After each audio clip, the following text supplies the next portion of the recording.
Okay, so in this video we are going to implement the Dijkstra algorithm itself. So let's get started. I'm going to have a method public void compute path. Of course, we have to define the source vertex or the starting vertex, whatever we call it. Okay, and basically we have to set the source vertex.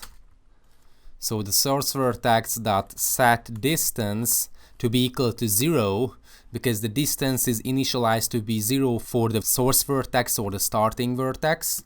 Then I'm going to create a priority queue, and basically it's going to store the vertices, and that's why we have to implement the comparable interface for the vertex, because this priority queue is going to order its content.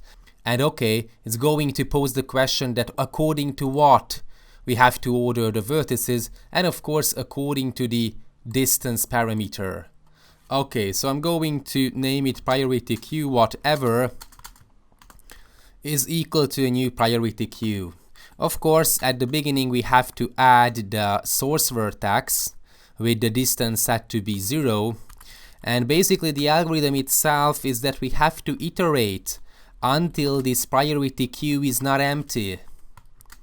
Okay, then we have to get the actual vertex. The actual vertex is equal to the priority queue dot pole. And if you hover your mouse on the pole, then it's going to retrieves and removes the head of the queue.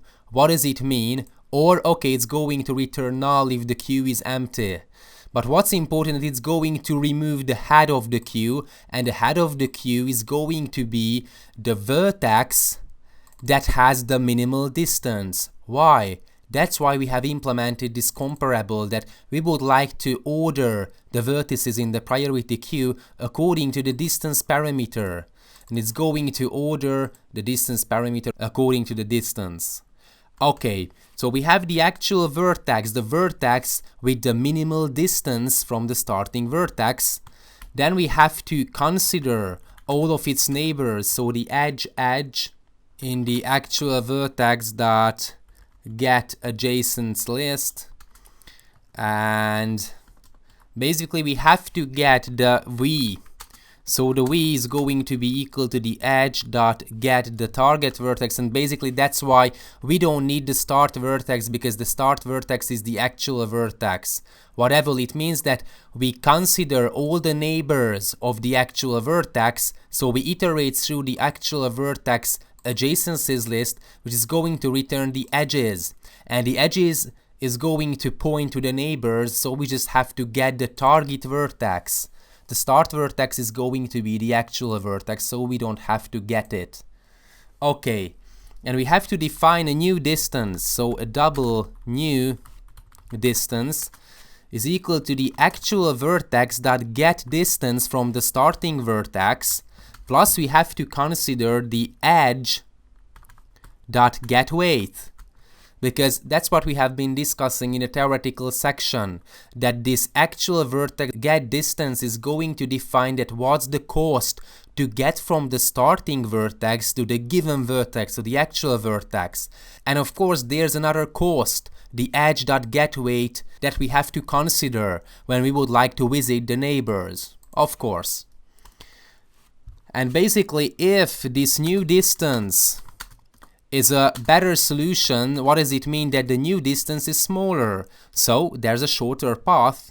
So if the new distance is smaller than the v dot get distance, then of course we have to update the priority queue, because we found a better solution, a shorter path.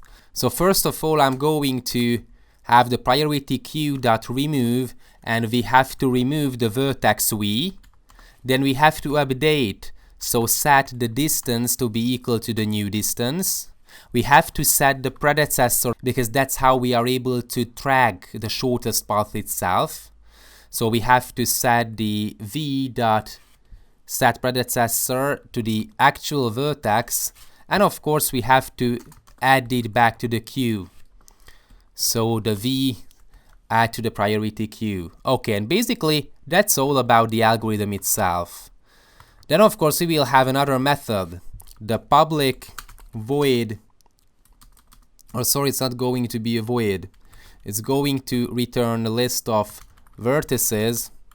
So vertex get shortest path to, and of course we have to define the target vertex for which we would like to define the shortest path. Of course we have to import the java.util.list. I'm going to have a list of vertices. The shortest path to target, for example, is going to contain the vertices we have to visit for the target vertex. Okay, it's going to be a new array list. And basically we backtrack. We start at the target vertex. So vertex is equal to a target vertex.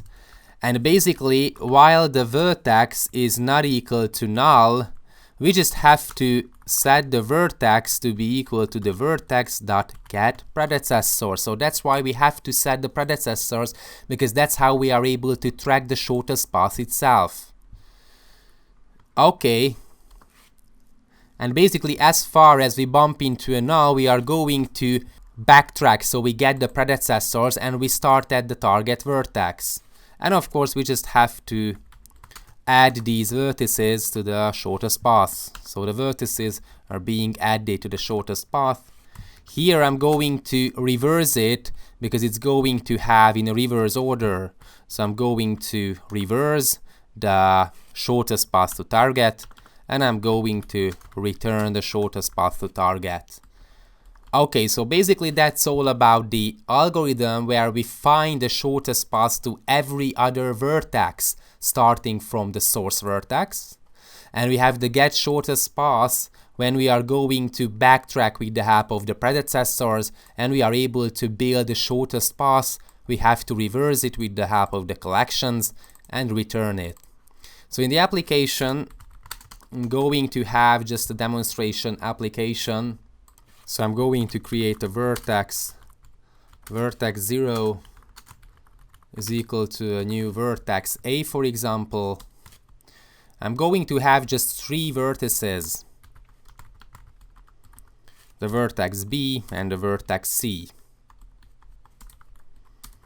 Okay, and for example, I'm going to have the vertex 0.addNeighbor, a new edge with weight 1. And the starting vertex will be the vertex 0 and the target vertex will be the vertex 1.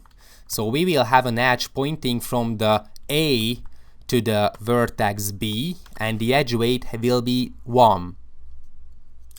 Then if, for example, I add another neighbor for the vertex 1, for the vertex 0, the edge weight will be 1 again, from the vertex 0 to the vertex 2, and I'm going to add an edge from the vertex 1 to the vertex 2 with the edge weight 1 again, and I'm going to add it to the vertex 1. So what does it mean? It means that if we would like to get from A to C, then of course we can go directly. There's no point in going from A to B and B to C because the cost would be 2. And if I go directly from A to C, then the cost would be 1, so it is the shortest path. So I'm going to instantiate the Dijkstra's algorithm. Okay, I'm going to have the algorithm that compute path. The source will be the 0, so it's going to compute every shortest path from the starting vertex, which is the vertex 0, the vertex A basically. And I'm just going to print out the algorithm that get shortest path to the vertex 2. So I would like to get from the vertex A to vertex C when edge weights are all 1. Of course, what will be the solution? I'm going to run it. Okay, we can go directly from A to C. But what if the edge weight is very, very big when I would like to go directly from A to C? So there's sorry, not that. I'm going to change this. So the edge weight is, for example, 2. I don't have to define a huge number because whenever the neighbor, sorry, let me come, okay, it's going to be okay. So in this situation, when the edge weight between the A and the C is bigger than the, okay, it's not bigger, I'm going to write 3 because 1 plus 1 is equal to 2, so okay, that's the threshold. But anyways, in this situation, it would be better to go from A to B and then B to C instead of going directly from A to C. So basically, our shortest path algorithm is working fine. You can check it on greater graphs, whatever you prefer. And basically, that's the core of the algorithm.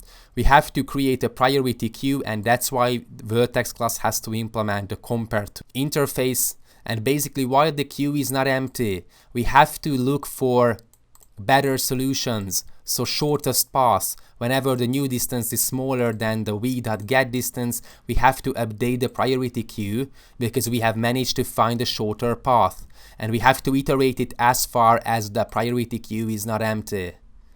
Thanks for watching.